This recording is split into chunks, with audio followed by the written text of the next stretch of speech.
pay them here. Thank you. Mr. Chairman, I move to submit for the record a list of DHS worst of the worst in Tennessee, 3 quotes from Tennessee's 7 sheriffs supporting ICE, and 5 news articles germane to the hearing in Tennessee. Mr. I yield back. Without objection. Gentleman yields back. I now recognize the gentleman from Texas, Mr. Green, for 5 minutes of questions. Thank you, Mr.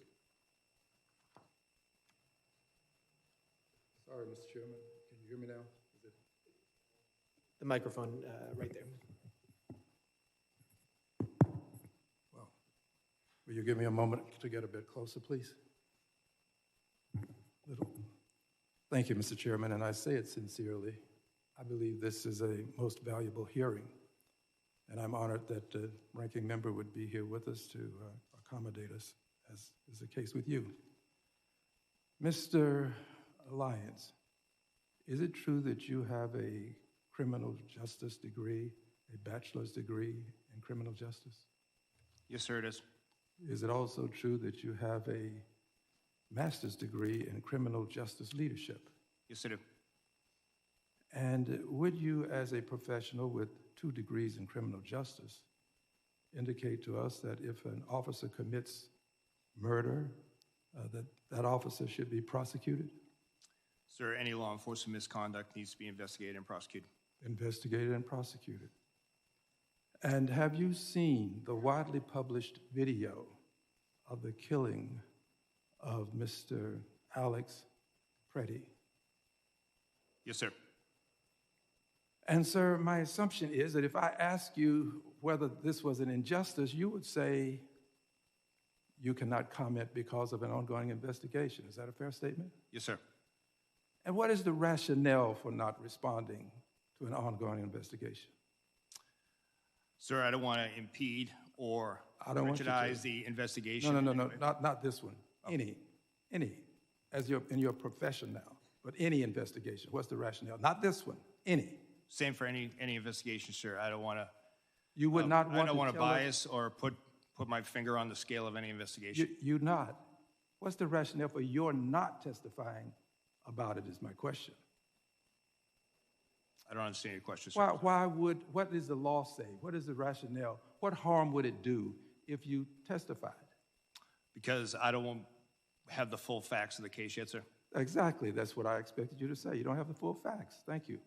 And I assume you would agree with this, Mr. Scott. Is this true? Yes, sir. And Mr. Edlow, you would agree? I assume so. I'm not a professional in law enforcement. Well, but you're a professional person with a degree of intellect such that you can comment on whether or not. Well, I certainly would not comment on any. Not a specific case. We're talking about now any case. Would you agree that it would cause harm for you to testify before there's an investigation? Certainly, without having all the facts. All right. Surely you would agree. Which brings us to Secretary Noem. Secretary Noem accused Mr. Preddy of brandishing a firearm while wishing to inflict harm on the officers. Secretary Noem. Same rules that apply to you apply to Secretary Noem. Accused this gentleman, Mr. Preddy, of brandishing a firearm.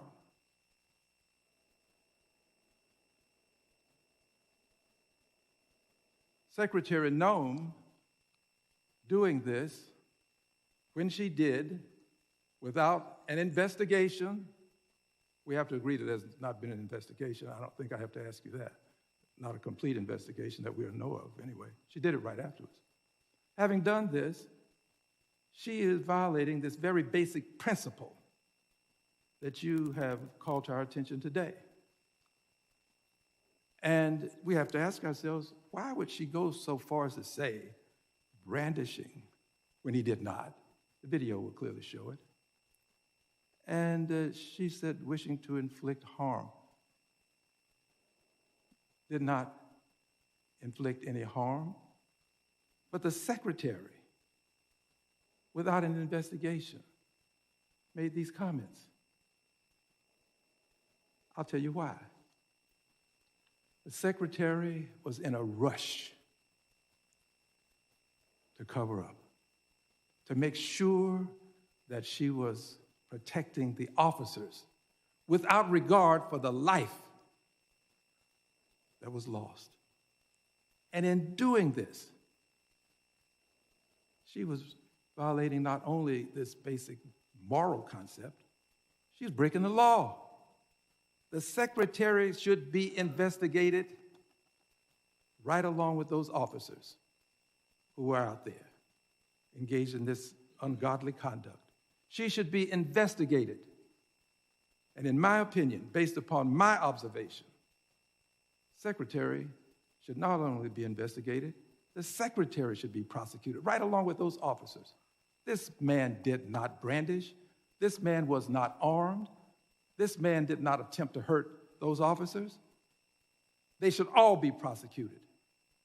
And you, persons associated with the Trump Gentleman's time administration, say is lock her expired. up.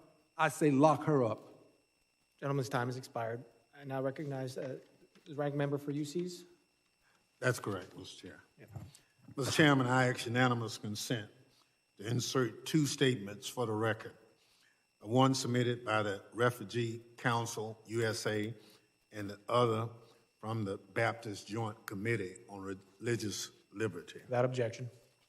Mr. Chairman, on behalf of Ms. Ramirez, I ask unanimous consent to include in the record three articles. One, a Chicago Sun-Times article describing how U.S. Border Patrol has separated a family. Number two, an ABC 7 Chicago article that describes how ISIS warrantless arrest in Chicago has been ruled unlawful by a federal judge. And third, a ProPublica article documenting how immigration agents are using banned chokeholds and other moves that can cut off breathing. Without objection. Mr. Chairman, I ask unanimous consent to insert in the record the following articles. A CBS News article that states that contrary to the administration's claim, only 14% of those arrested by ICE had violent criminal records. An NPR story about a DHS memo that says ICE can enter people's home without a judicial warrant, which has alarmed members on both sides of the aisle. An article from the Marshall Project that alleges that there are thousands of kids in detention, many for longer than the court-prescribed limit. An article from the Independent about a sick 5-year-old, Lame Ramos, asking for his mom in a detention center, which rebuts testimony we heard today that ICE was taking good care of him. A report from the Center for Election Innovation and Research updated this month that found that non-citizen voting is rare and allegations of the practice are a result of misunderstandings or fabrication. An article from the AP which highlights that federal authorities are monitoring and tracking individuals who criticize immigration enforcement operation. A report from the Brennan Center titled, ICE Wants to Go After the Sinners as Well as Immigrants. A report from The Guardian that describes the terrible condition in ICE facilities and that ICE denied urgent medical care to a 10-year-old. Without objection. I want to thank, Gentleman kneels back. I want to thank the members, or the witnesses for being here tonight, and all the members for their questions. Members of the committee may have some additional questions for the witnesses, and we ask that the witnesses to respond to these in writing. Pursuant to Committee Rule 7E, the hearing record will be held open for 10 days.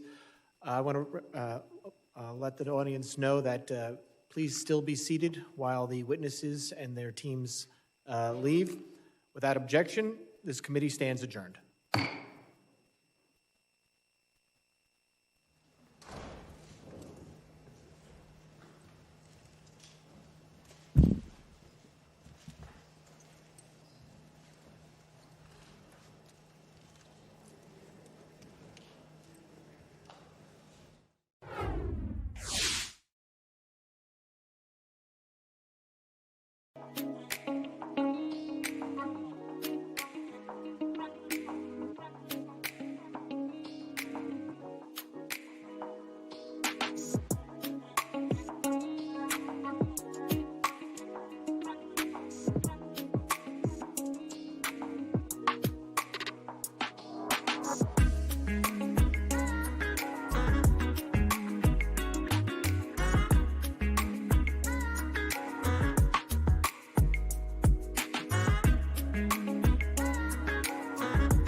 Our guest back here on the Fox 5 Live Zone. It is now 2 minutes away from the bottom of the hour.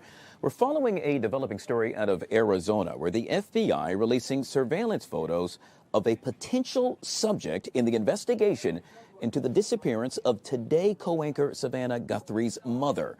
Now, the 4 images depict a man wearing gloves, a mask, and a backpack appearing to tamper with the camera at Guthrie's front door the morning of her disappearance. FBI Director Kash Patel said the potential subject is indeed armed. The FBI said yesterday that it had not identified any suspects or persons of interest. We should make mention that yet again Nancy Guthrie, 84 years old, was dropped off at her home in Arizona the night of January 31st and was reported missing by noon February 1st. The FBI said yesterday that yet again it is not aware of any continued communication between the Guthrie family and the suspected kidnappers. We can also tell you that just moments ago, Savannah Guthrie posted to X, "We believe she is still alive." Earlier today, I got a chance to sit down with a trial attorney in Arizona to discuss all things surrounding the disappearance of Nancy Guthrie prior to the release of those images. That ransom demand, there was one on Friday, and then the final one was yesterday. Now, what we've heard from the FBI is that there have been no more known communications between the family and the ransom demanders behind that letter. Also, no more known communication that would provide any proof of life. Now, the reason that I stress no more known communication or proof of life is that both law enforcement in Tucson and the FBI have stressed that this is a decision that is ultimately up to the family. And obviously, we've seen the family come out and make these videos. I don't know that they would be making the videos if they had a lot of evidence, but I would argue the last one had a bit of a hopeful tone, at least in the sense that Ms. Guthrie said that she believes her mother's alive. So maybe there is some communication going on behind the scenes. On the other hand, Bitcoin is extremely hard to track. I'm sure that's why the demands were made in Bitcoin, whether they were from actual kidnappers or somebody just being opportunistic with the situation. Yeah, Mackenzie, we know that the FBI has not as yet identified a suspect or a person of interest in the disappearance of Miss Guthrie. What we do know is that over the weekend, investigators were seen at Nancy and Annie's homes. This is all a part of the investigation process, if you will. Annie, if you're wondering, to put it all into context, that was the last place that Nancy Guthrie was at prior to her disappearance. Do you have any more information about that? Yeah, I mean, I do think that it's interesting that they're returning to the sister's house. On the one hand, it is the last place besides Nancy Guthrie's own home that she was seen. But, of course, the last place that she was seen was her home itself. So is it perhaps indicative of something that they are returning to the sister's house? I don't know. On the other hand, you know, if they don't have any information, we're entering the 10th day, which frankly would be a trying amount of time even for an able-bodied younger person. So maybe they're just trying to exhaust different threads. I also think it's interesting to underscore that I don't know that the FBI would tell us if they had a suspect. There are things that they hold back, especially in an investigation like this where somebody is still out there potentially, that would they tell us if they had a suspect? I don't know that. They may hold it back. Yeah, a part of the B-roll we were just taking a look at surrounded officials, in essence, examining a septic tank. And I guess what the point of all of this is that they're leaving no stone unturned. But what is it about this septic tank that they're looking for? Yeah, that was really concerning to see. It did look like they left without finding anything, which it's always that weird tension in a case like this, that you want them to find something, but you don't want them to find the worst. So it's possible that they were just ensuring that no stones were unturned. You also could ask why that wasn't done earlier in the investigation, if there wasn't something new that indicated they should check this. It's hard to say. Obviously, they opened the house up briefly after the investigation, the initial investigation. That was a questioned decision. I think that could have been potentially to bait somebody to come back and look for medication, since they had referenced medication. It's really hard to know what is intentional, what's known, and what could potentially be a blunder. Yeah, as we both said, it is just pulling at the heartstrings to know that this woman's mother is yet again missing. It's just so sad, and hopefully we can see a happy ending. Yet again, Mackenzie. That conversation taking place earlier today right here on the Live Zone with attorney Mackenzie Joy Brennan. Just minutes ago, we got word that the FBI has released several photos surrounding none other than the disappearance of Today co-anchor Savannah Guthrie's mother. You're taking a live look at it now. The 4 images depicting a man wearing gloves, a mask, and a backpack. And not only that, but appears to tamper with the camera at the front door. This occurring the morning of Guthrie's disappearance. Yet again, FBI Director Kash Patel saying that the potential subject is armed. The FBI said yesterday that it had not identified any suspects or persons of interest. We'll continue to follow this developing story throughout the afternoon right here on the Live Zone. We'll be right back.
All right, guys, back here on the Fox 5 Live Zone. Well, the Super Bowl has come and gone, but yet we're still talking all things football. Around these parts, well, it all surrounds the Commanders, where right now, Durante Jones, the new defensive coordinator for the Washington Commanders, well, speaking for the first time to the media. Oh, by the way, he hails right here from the DMV, Capitol Heights to be exact. Let's go ahead and take a live look in. And how much did your year at LSU kind of shape you in particular? It was great lessons at LSU. Having the ability to lead a staff. I think the defensive staff at that time was 16 on defense alone. And so that's a large staff that you have to organize and be structured in a way that you're very efficient in how you meet and how you prepare day to day and how you get the players prepared. And so with that, also with 16 different personalities, and you're dealing with grown men, and everyone's different, and everyone has different backgrounds, different experiences that they can bring. You wanted to make it a collaborative effort, right, and include everyone. And you want guys that can contribute, guys that have high character, guys that are also teachers and they can communicate in their own light. And so being at LSU, learning how to deal with different personalities, not only from the player perspective, because that's been, you get used to that at various levels, but in terms of at that level at the SEC and going into SEC competition and what that means was very instrumental for me. Yes. Hey, Coach. David Aldridge with The Athletic. Welcome back. Thank you. Appreciate you. You have all kinds of, you mentioned different experiences. I just wonder if you have a sense of 3-4 or 4-3 just at the jump, just off the outset for this group. Multiple. I think 3-4, 4-3, they're just numbers, still 7-man spacing. So I always say it's not how they line up, it's how they wind up. And so you can create that number system in numerous ways. With regard specifically to Frankie Louvu, they used him in different ways each of the first two seasons. I wonder what you think his best utilization of his talent and skill set would be. Love Frankie Louvu, watched him on tape. He's a guy that before I even got here that we would watch and put on the tape in our meeting room. I love his athleticism. He's best going downhill. Getting them matched up on running backs, that's always a key. You're going to hear that a lot in terms of matchability and putting guys in advantageous positions. He's best. Yet again, you have been watching Durante Jones, the new defensive coordinator for the Washington Commanders, hailing from Capitol Heights, Maryland, discussing all things with regard to what the Commanders will actually do the next season as he is now at the helm of the defense. We're going to go back to our developing story, in this case surrounding Nancy Guthrie, the FBI releasing surveillance video or photos and video of a potential subject in the investigation into her disappearance. In all, 4 images depicting a person wearing gloves, a mask, and a backpack appearing to tamper with the camera at Guthrie's front door. FBI Director Kash Patel also making a statement stating that the subject is potentially armed. Joining us now to discuss this and so much more is former LAPD Arif Halaby back here on the Live Zone. Arif, always good to see you, my friend. Welcome back to the show. Hi, Guy. How are you? It looks, it's pretty scary, isn't it? Take a look at that image. So a lot of questions here. And so the FBI releasing this just minutes ago.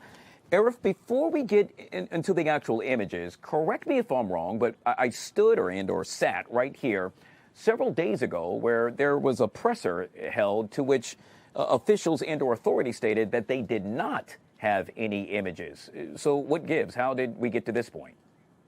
Okay, so just about a week ago, I called this when they said that the subscription service was not paid, therefore there was no retention of images. Now, why that's a very important system, I think it was a Ring doorbell at the time we were considering. It looks like it's a Nest system now. However, this is important to realize that even if you don't pay for a subscription, even if they're telling you that the images are not stored, even if they're telling you, the different companies, that they cannot access it and sorry, you didn't pay for it, so it's gone forever. Apparently that's not true. And I think the companies were at risk of having this feature exposed that in fact they do retain the images forever, whether you paid for the subscription service or not. And I think that's going to hurt their business model. I think they've weighed the difference between the good of the public and their current business model, and they've chosen, I think, the right answer, which is to release this image. Yeah. Arif, we know that authorities have stated that just one clue from the public could really lead to a break in this case. We now see these images. Obviously, the subject is covered, wearing a mask, gloves, and so forth. How can we utilize these images to really move this case forward and bring about justice and really bring her home? Yeah, I think there's two things to look at. One of those specifically is there's going to be features on the clothing. This particular story has received national and worldwide attention, but it's very deep in Tucson and in southern Arizona. So I think a lot of folks watching are going to see maybe a feature or two or something that's quirky, the way the person walks or has their hands held, etc. In addition to all of that, if you take a look at the way this particular person is grabbing, it looks like vegetation almost. I'm not sure why they would hold vegetation, if it's a bit for intimidating Miss Guthrie or what that was all about. And it doesn't sound like he knew that the subscription service wasn't paid for. So that starts to eliminate anybody close enough to her to know that that wasn't the case. Yeah. And then in addition to all of that, I think the key here is to look and see if there is clothing, particularly clothing, that you've seen people wear before, you've seen them in your family wear before. And I can't help but feel, in fact, my wife and I were speaking about this earlier today, how scared Miss Guthrie must have been, right?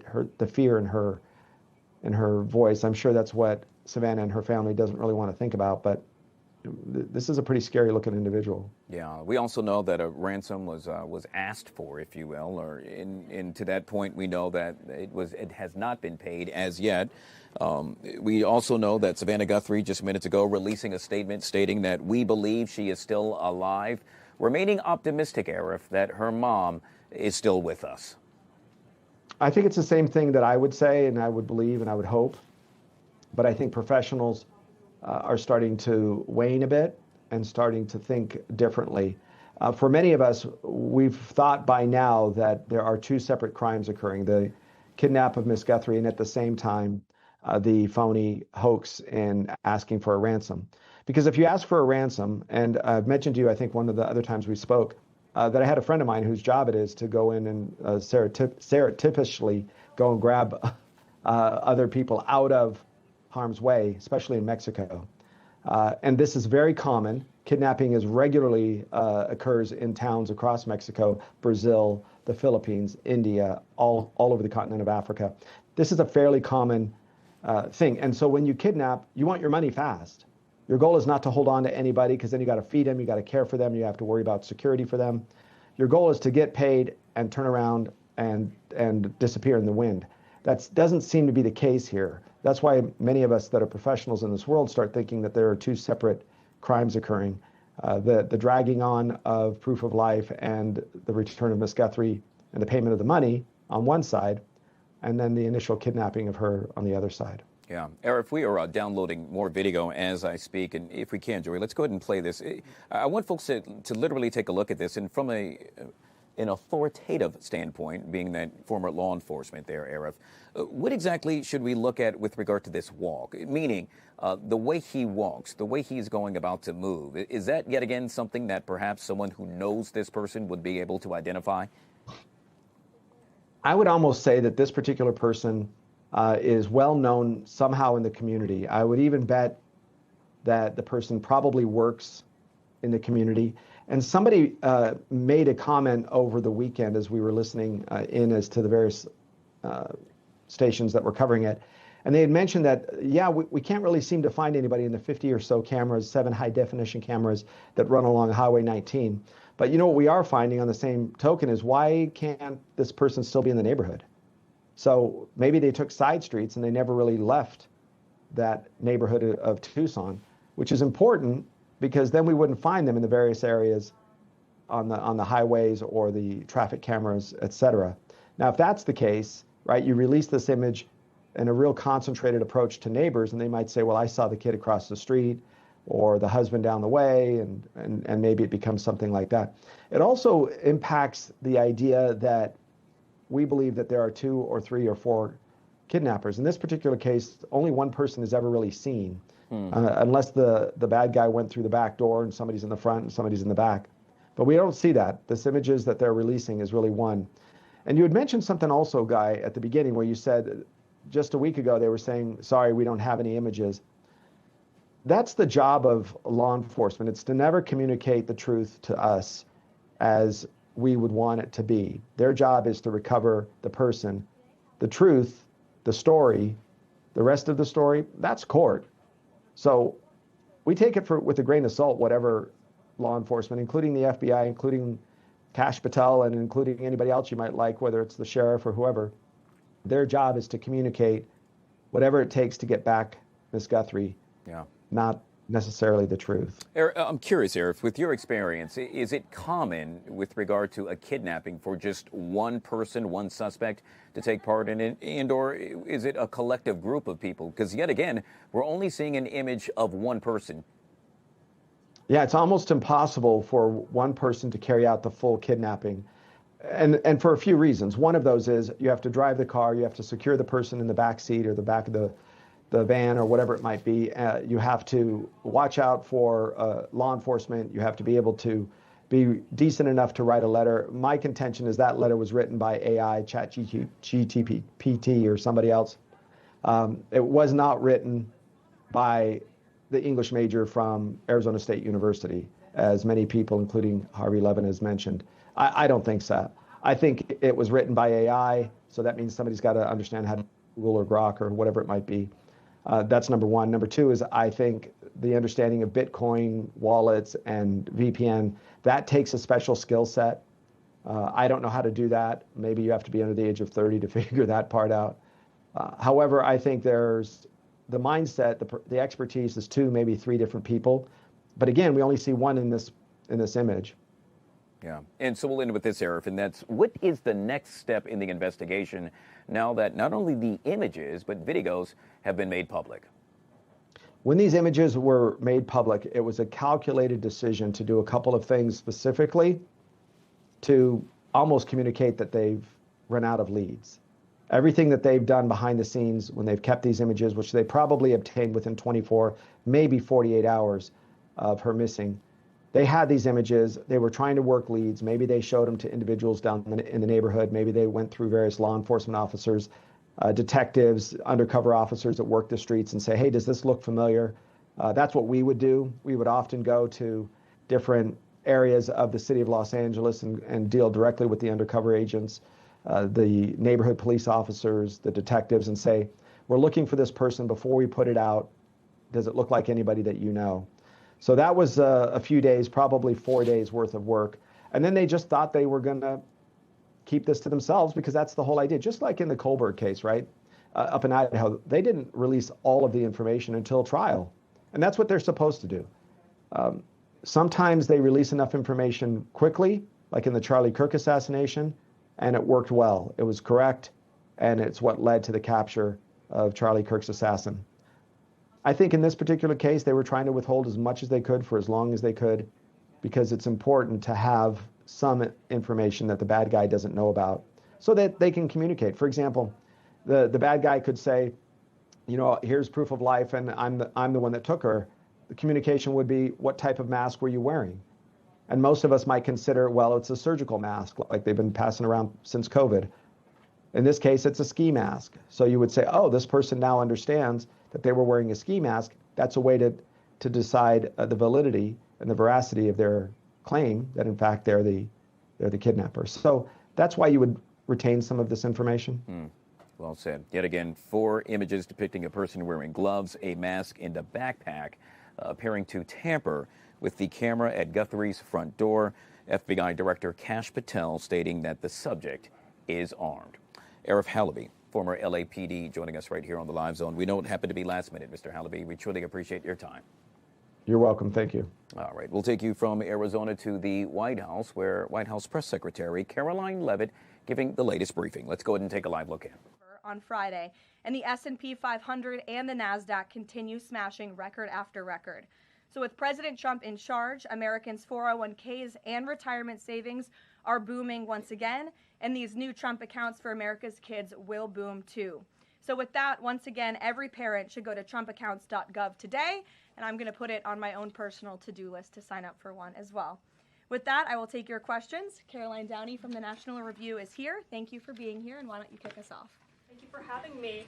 on the criticism that immigration enforcement has become arbitrary or not particularly prioritizing, Democrats have been circulating this statistic that only 14% of illegal aliens arrested under this administration are violent criminals, but we know that in deep blue cities with progressive district attorneys, it's common to plead down serious violent crimes into less serious offenses, which could be distorting those numbers. So given that backdrop, does the administration still stand by the messaging that you're targeting the worst of the worst, and does this prevailing narrative tell the whole story? Well, thank you for bringing this up, Caroline. I've seen this CBS report floating around. There's a lot of liberal talking heads and pundits and Democrat elected politicians who think that this single story and these statistics and the way they are painted is somehow a shot at this administration. It is not, and let me correct the record. Number one, the Trump administration has been clear from day one that any illegal alien present in this country is subject to deportation. However, the priority, of course, is going after the convicted criminals, the worst of the worst, the murderers, the pedophiles, the rapists in this country. Interestingly, in the CBS story, what the Democrat talking heads on television are not saying is this line. Nearly 60% of ICE arrestees over the past year had criminal charges or convictions. And among that population, the majority of the criminal charges or convictions are for nonviolent crimes. Oh, well, what are nonviolent crimes, you ask? This has coincided with what DHS has been saying all along, that approximately 70% of illegal aliens arrested under President Trump have pending criminal charges and or prior convictions. And these so-called nonviolent crimes, drug trafficking, distribution of child porn, burglary, fraud, DUI, embezzlement, solicitation of a minor, and human smuggling, just to name a few. So just because a crime is not violent in nature doesn't mean that crime is victimless. And I can guarantee every single person who is out there on television right now pointing to these statistics that were taken out of context by CBS News would not want an illegal alien convicted of the distribution of child porn or fraud or DUI living in your community. So the Trump administration will continue our focus on deporting all illegal aliens present in our country with a focus on the worst of the worst criminals. Thank you for being here. Gabe. Caroline, thank you. And thank you for the update on our colleague Savannah Guthrie's mother. Is there anything more you can share? You said the president was reviewing that surveillance footage. What was his initial reaction when seeing those disturbing images? And does he believe that that suspect acted alone? I haven't talked to him specifically about the second point on whether the suspect acted alone or not, so I don't want to weigh in on the president's thinking on that. His initial reaction, of course, as all Americans, is just pure disgust. And again, it's heartbreaking to see now this footage really bring to life a story we've all been reading about. And again, we're just praying for the safety of Nancy Guthrie and that she will return home soon. And the president directed me to please encourage all Americans with any information to call the FBI. And we hope that this case will come to a positive resolution as soon as possible. We, of course, have a lot to talk about and a completely separate topic. I was hoping you can clarify something that's come up over the last several days, again, regarding a separate topic in the Epstein files. According to newly released files, the president had a conversation with the Palm Beach police chief in the early 2000s, according to the police chief in 2019. The president has gone on record before, and he's told reporters that he said that that he had no idea about Jeffrey Epstein's crimes. During this conversation with the police chief, however, he did say, according to this recounting of it, that thank goodness you're stopping him. He also called Ghislaine Maxwell evil. So my two questions are, did that conversation with the Palm Beach police chief happen? And can you explain the discrepancy? What I will say is that the president has always remained consistent and that he kicked Jeffrey Epstein out of his club at Mar-a-Lago because, frankly, Jeffrey Epstein was a creep. And unlike many other people who are named in these files, President Trump cut off his relationship with Jeffrey Epstein and was honest and transparent about that for years and years. And so I think what the president has said all along has always remained true. And the release of more than 3 million documents related to Jeffrey Epstein and his heinous, disgusting crimes just shows the level of transparency that this president and administration has committed to in bringing these files to light. But did he call the chief in 2006? Carol, Caroline, did he call the chief? Look, it was a phone call that may or may not have happened in 2006. I don't know the answer to that question. What I'm telling you is that what President Trump has always said is that he kicked Jeffrey Epstein out of his Mar-a-Lago club because Jeffrey Epstein was a creep, and that remains true. And this call, if it did happen, corroborates exactly what President Trump has said from the beginning. And I'm sure many of you, when you read that alleged FBI report, probably thought to yourself, wow, this really cracks our narrative that we've been trying to push about this president for many years. So we're moving on from that. Reagan. Thanks, Caroline. I want to ask you about the SAVE Act. NBC reported that there's some hesitation among House Republicans on adding absentee ballot restrictions into the SAVE Act. Can you explain what the hesitation is among House Republicans and also just provide a status of negotiations with Congress on the legislation? Sure. I can't speak for House Republicans, Reagan. I can obviously speak for the president, who is quite possibly the strongest supporter of the Save America Act, which, as you know, would require proof of citizenship to register to vote. It would require proof of identification, a photo identification before casting a ballot. And it would also ensure that there are exceptions made. I think that's what you're alluding to with these conversations with House Republicans for reasonable requests, of course, for our military, for individuals who are disabled and cannot make it to the polls. Those are reasonable, common sense things that I believe House Republicans are discussing amongst themselves. But as for the president, he's been very clear. He wants House Republicans and Democrats, too, if they were politically wise, to pass this legislation, for the Senate to pass it, to send it to the president's desk so it can be signed into law. Follow-up. I'm wondering when the last time the president spoke to Leader Thune was, and if he discussed using the standing filibuster to pass legislation. The president... Yet again, White House Press Secretary Caroline Leavitt addressing all things surrounding the White House.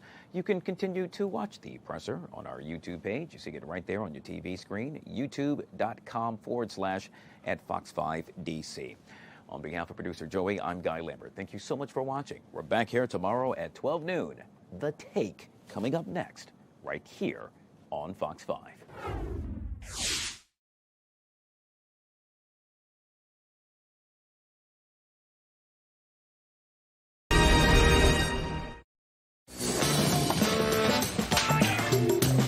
2 o'clock on a Tuesday. The news has not stopped. It has been insanity around these parts, but we're going to give you an hour of a lot of fun here. I'm Marina Morocco, and welcome to the Take It 2. All the big things happening. Of course, parents raising concerns about the lack of metal detectors following yesterday's shooting at Montgomery County High School. We are going to take a live press conference from Rockville as soon as that happens. It could be here right in the next couple of minutes. As soon as they start, we will, of course, take you there live. We'll tell you what the superintendent had to say today. Plus, a dating and love coach weighing in whether or not to admit to an affair. You're going to hear their answer, and it may actually surprise you. Plus, an Amazon Prime air drone crashing into an apartment building. Could this be the end of delivery drones? They're barely getting started. Let's start this Take It 2 and grab, of course, our Fox 5 contributor here, Autumn Joy. Hello. I love the gloves. I love it. Awesome. Good to see you, friend. Hello, lady in red. Yes. It's been a while, Autumn. Where have you been? What are you up to? Oh, my gosh. What am I not up to? Of course, still being a mama, running the radio station. I'm a GM now, the radio station. Okay. Nice. So all the things. Yeah. A mom boss. I love mom it. boss. And Yeah, just like you. Yeah. So good to have you here, Autumn. See you back on the Take It 2. Let's go up to the balcony because, of course, we want to welcome in our guest here, reasonably positive co-host of the Live Zone Primetime, Tony P. Recently and reasonable, I'll tell you that. But after that game on Sunday, I'm not so positive. Yeah, sorry about that, Tone. Yes. And joining us for the first time on the Take It 2, actor, comedian, radio host, Raheem Johnson. Raheem, come on down and join us here on the Take It 2. Des, so good to have you with us. All right, let me get down so here. apparently you time things real well because you and your son have the same birthday. We do. That's amazing. We do. So my wife, Brianna, hey babe, her birthday is July 20th. Mine is July 31st. Oh. So I just always had the idea. It's like, it'd be cool if everybody's birthday was around the same time. But I did not know I was going to nail it like that. Okay? Her due date was the 31st too, so it just happened. So you got a Cancer in the house and you got a Leo. Two Leos. And now we have a second son and he's a Cancer, so it's 2 and 2. Well, I am too, so I feel the pain. I know how crazy we are. I apologize, but the Leos, we love them. By the way, like we said off the top, that we are going to carry some breaking news, and we are hearing that police are starting to walk up to the podium. As soon as we have those pictures and we're ready to take them, we will take you there for an update as to that Wootton High School shooting that happened yesterday. But of course, this is your show. Call us 202-895-3200. That's the hotline. Hopefully we'll put it up here as, again, we're working that breaking news. Are we taking the press conference? Okay, let's go there. We're going to Montgomery County to Rockville police who are talking about yesterday's shooting at Wootton High School. Let's listen in. Ready. 5.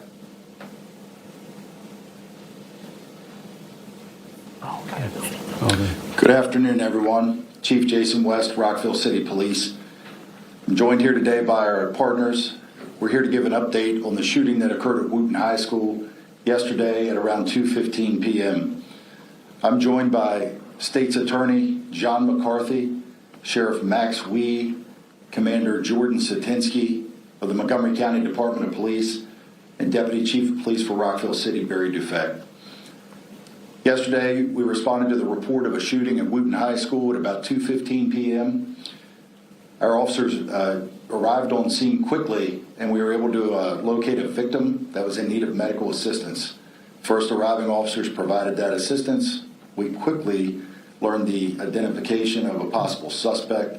That suspect was apprehended a short while later in close proximity to the school. We did not immediately recover a firearm. Rockville City Police detectives worked on this case overnight. They're still working on it today. Late last night, a polymer 80 9mm handgun was recovered. A 16-year-old student of Wootton High School has been charged with attempted second-degree murder, multiple counts of first and second-degree assault, reckless endangerment, and other related firearms charges. As the investigation has continued to unfold, I can report that through the investigation, we've identified a second victim in this case. The second victim did not suffer injury. However, through investigation, we learned that the suspect in the case pointed a firearm at that person earlier in the day prior to this shooting occurring. That victim is a 15-year-old female juvenile. At this time, I'll turn it over to State's Attorney John McCarthy for his commentary. Good afternoon. My name is John McCarthy, and I'm the State's Attorney for Montgomery County. I'm happy to join Chief West and the men and women that represent all of the other allied agencies that responded so beautifully yesterday to the events at Wootton High School. In this particular matter, there was scheduled to be a bond review today for the 16-year-old who was named as the defendant in this case. However, the processing of that prisoner took past midnight, and it did not allow the bond to be scheduled in time for today's hearing. The bond review in this matter, and it will be for all the same charges that the chief just outlined, the second-degree murder, 2 first-degree assaults, and multiple handgun offenses, will take place tomorrow at 1 p.m. before Judge Glynn, who is a district court judge. Literally, the building in which this is held is probably about 100 yards away from where we are. That bond review will take place at 1 o'clock in the afternoon. There's already been set a preliminary hearing on date in this case, and the preliminary hearing date is for February the 20th at 9:30 in the district court. So there are 2 dates that are here. Now, the defendant in this case is 16 years old. He's charged originally because under the laws that exist in Maryland, if you commit either an attempted first or second-degree murder or use a handgun in the commission of those crimes, the original jurisdiction is in the adult court. That is why, despite him being only 16, he is in the adult court based on the way the law exists in Maryland. Interestingly enough, that is what is now being debated in Maryland legislature as to whether or not those laws should be changed and whether or not these matters could be properly handled in the juvenile division of the court rather than the adult system.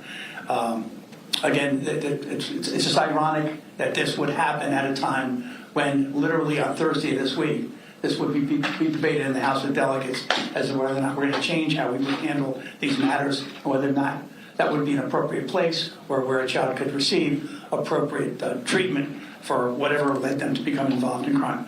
Having said that, I'm going to reserve the remainder of my comments to following the bond review. There will be some comment after Judge Glynn sets the bond in this matter. I will tell you, as of right now, the defendant is being held without bond in a detention facility here in the county.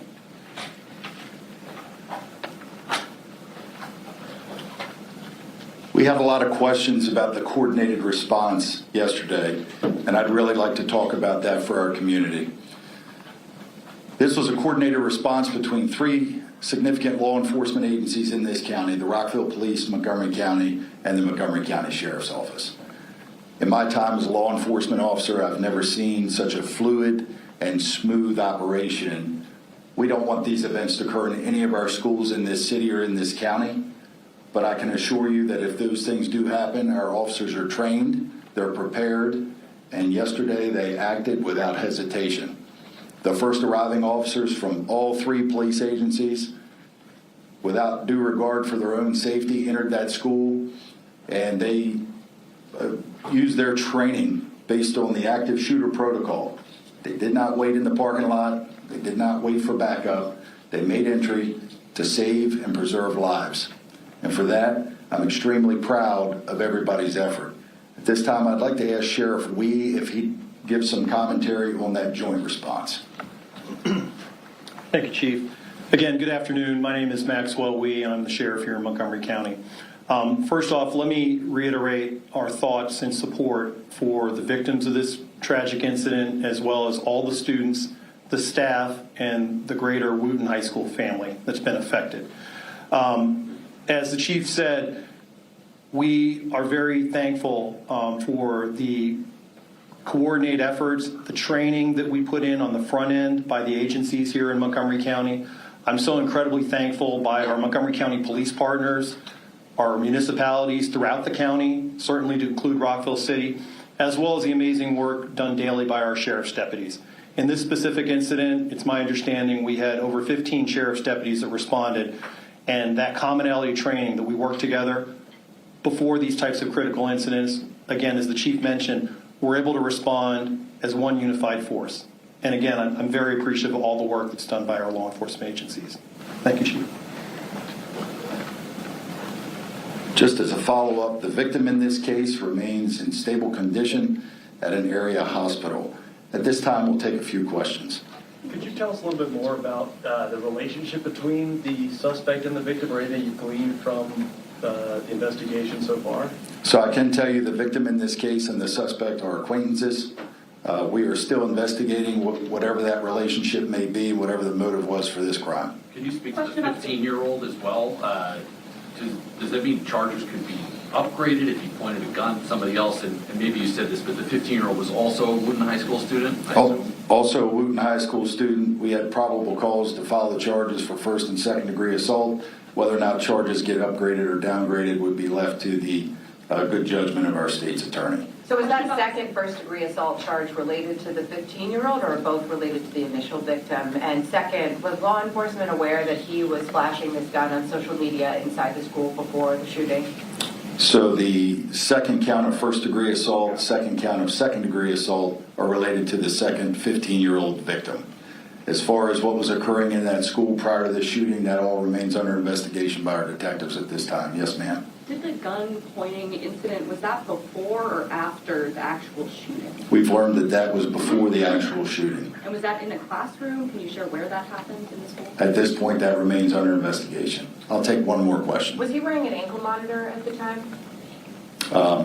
Mr. McCarthy? I have no comment. Was it a ghost gun? It was a polymer 89mm handgun, commonly referred to as a ghost gun. That's correct. How concerning is that? It's very concerning for various reasons. One, we know that those types of firearms are very difficult to trace if we can do that at all. Part of our investigation will include where did that firearm come from, how did that student come into possession of that firearm, and how did it get into the school. Where was the student and the gun found? You said, it sounded like you said the student, or the suspect, the shooter, was found outside the school, and I was wondering if was the gun also found outside? Yeah, the student was located in close proximity to the school. We used a surveillance team from the Montgomery County Department of Police. We were very confident shortly after this incident as to who this suspect was and where he was at the time. That's what led to the very quick apprehension of him. The firearm was not located in the school. It was located late last night away from the school as part of the ongoing investigation. Any sense of motive in this case, and would metal detectors have prevented this in the first place? There is the motive in this case is still under investigation, And I believe the superintendent of schools addressed metal detectors and AI technology last night. Does law enforcement want to weigh in on metal detectors? Thank you very much.